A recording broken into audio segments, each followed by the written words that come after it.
ভারত থেকে আসা পানিতে বন্যা পরিস্থিতি ক্রমেই ভয়াবহ আকার ধারণ করেছে। লোকেশন হচ্ছে তিস্তা ব্যারেজ থেকে পানি আসার চিত্র।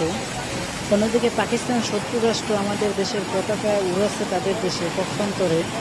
ভারত বন্ধু রাষ্ট্র হিসেবে আমাদের কিছু লোকের কাছে পরিচিত, তারা গভীর রাতে আমাদের দেশকে ডুবাচ্ছে। এখন শাহবাগে কাউকে দেখা যাবে না ইন্ডিয়ার বিরুদ্ধে কথা বলার জন্য, তারা এখন চুপ করে আছে।